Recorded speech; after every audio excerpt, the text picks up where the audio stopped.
This is the Khmer Times News. My name is Paolo Bonini, and these are your headlines. Men on a homemade tractor dump an incredible 160 kilos of drugs.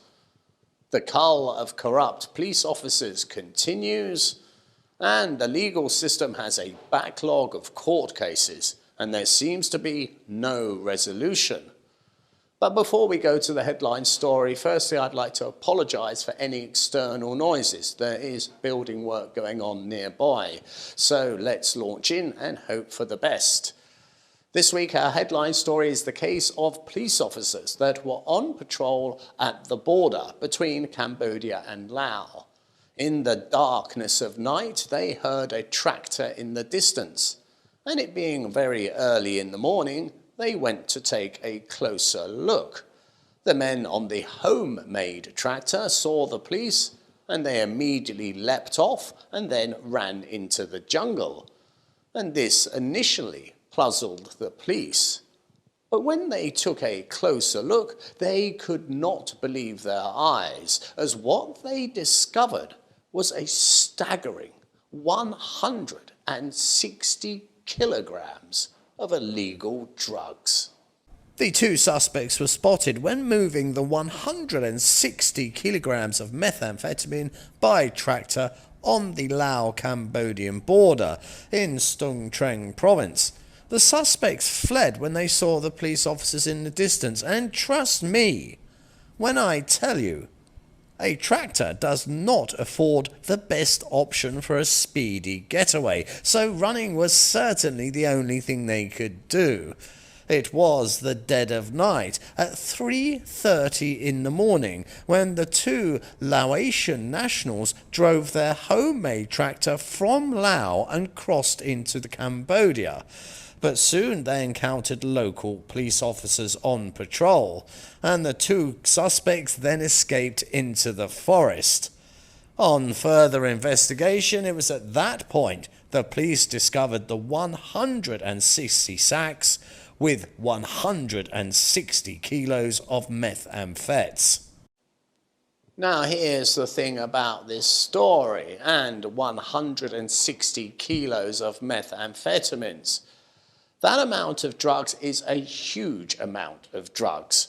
But to understand why two men on a homemade tractor were chugging along through the jungle that night, we only need to apply mathematics. And when we do, we discover the value of that one homemade tractor and trailer was quite amazingly close to $10 million. Now that is astonishing. But it is far from a solitary story. There has been some colossal drug busts of late, and these next stories I shall tell you about are literally a handful of the stories that I have not reported on, as I do not wish to be repetitive on this show. But let's jog through some of the most recent busts so you can get an idea as to the scale of this problem. Firstly, there is this case, and please do remember as we go through these, they are all recent cases. In this particular case, trucks loads of drugs were being moved by an international gang armed with pistols, and it's suspected they had been operating for years. Then the next tale, we have these three Vietnamese guys, and they had 60 kilos of amphetamines hidden in fabric conditioner packets.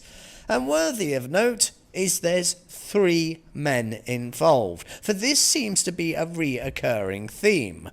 Next up, we have 3 men again, but this time they are Thais, and they were arrested with a whopping 100 kilos, which was discovered in a safe house in Phnom Penh. We move on to our next one, and again we have 3 men, but this time they had connections with Laos, but again they have 100 kilos of methamphetamines. And at this point it's worthy of note that the law states if you have more than 80 grams, you're going to prison for the rest of your life. And finally, we have a bit of a change. Here we have a single woman that was caught smuggling illegal drugs. But guess the amount. Yes, indeed, it was 100 kilograms yet again. So, it's about now that I'm going to start analysing this data, and let's see what conclusions we can draw. Now, it is very apparent just from these cases I have just shown you, there is a mode of operation. That is to say, the suppliers are sending drug shipments in batches of 100 kilograms, and usually they seem to have 3 men involved, and one of those, you can bet, is a trusted lieutenant to keep guard over the stash. And what the drug manufacturers will do is send numerous batches of 100 kilos down different rat lines at exactly the same time. Reason for this is it does not matter if 1 or 2 get busted. What matters is most get through, and the supply of drugs flows like a never-ending river.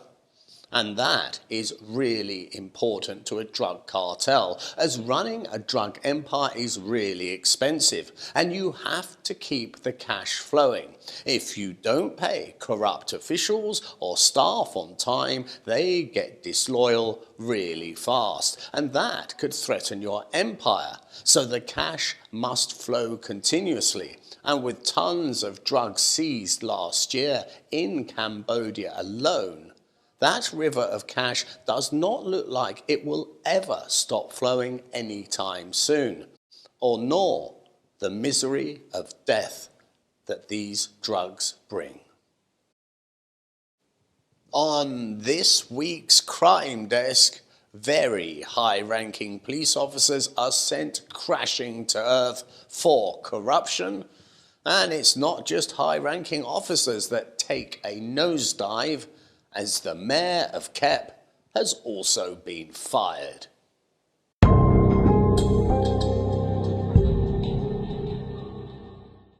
Due to endemic corruption, an entire police unit was closed. It was, in fact, the National Committee for Combating Counterfeit Goods that has been disbanded in recent months.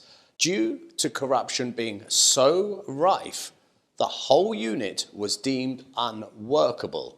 And of those that were culled was 4 anti-counterfeiting chiefs, who have now been demoted to the lowest possible ranks.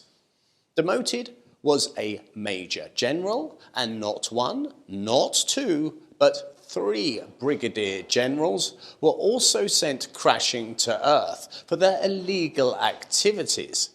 It is believed that the demotions are linked to the case of the former vice president of the Counterfeit Committee, who took a bribe valued at $100,000. And with such high-ranking officers being demoted, it very much endorses the PM's message that he is on a mission to root out corruption, and nobody, no matter how grand the title, is immune from prosecution.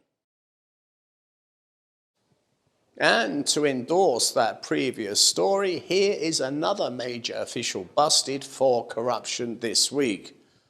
But I wish to pause right here and say, I have never seen so many cases of senior officials being busted for corruption and illegal activity as I have seen of late. I seem to be neck deep in stories of police officers and officials being arrested, and that is a very good thing, as corruption, when accepted in society, leads to a broken system, and a country will never ever flourish.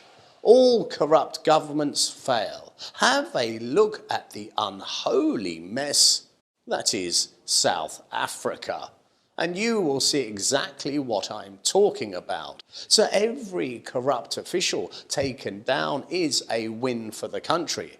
And the very latest senior official busted is this guy. He is, or should I say was, the mayor of Kep, and although there is no details of his crime, it was said he used the power of his position to commit acts against the state and the people. And with this case, the PM warned yet again, corruption will not be tolerated on his watch. And he seems determined to stop the culture of bribery, which is damaging the entire country. Here is some welcome news to end the show, as the screws have been tightened on hit and run drivers, and this time it is focused directly at all employees of the Ministry of Interior. It was announced that any employee involved in a hit and run accident will be fired. The Interior Minister himself made that announcement while speaking at an event for road traffic victims. What he in fact said was, "I will make a strong statement. If I find that any police officer or civil servant under the Ministry of Interior acts irresponsibly after causing a hit and run accident," what he means there is running away, "I will strip them of their rank and I will fire them."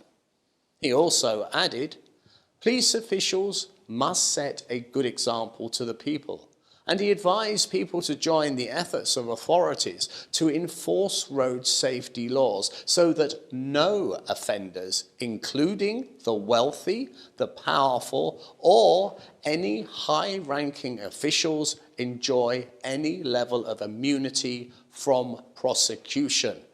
And every single person, no matter who they are, must answer to the law. And this story very much reflects the other story on this same broadcast, the one about the high-ranking corrupt officials being prosecuted. It is a continued push to stamp out abuse of power and make the law applicable to every single person, no matter who they are or who they think they are. It's time to have a look ahead and see what the weather has in store for us next week. I have a bit of a reward for you for staying all the way to the weather report. We see most people, you see, as soon as I say, and here's the weather, they stop watching the show. But you have stayed, so here's your reward. Do you remember at the beginning of the show I said that there may be some noises, and if noises were heard, then I do apologise? Well, I'm going to tell you what those noises are. It's, of course, building work, but what they are building is my own personal sauna and gym. There you go. You see, I'm the poshest newsman you'd ever know. And needless to say, of course, I am paying for it. And what we have on the weather is sunshine and we have clouds. 28 degrees, sunshine across the board, not even a smattering of rain. Which leads to another question. Why the bloody hell would you need a sauna when you live on the equator? This has been the Khmer Times News. Please do subscribe and comment and stay up to date with all the breaking news by following us on both Facebook and Telegram. This has been Paolo Bonini, and that was the week that was. I'll see you next weekend for your weekly roundup.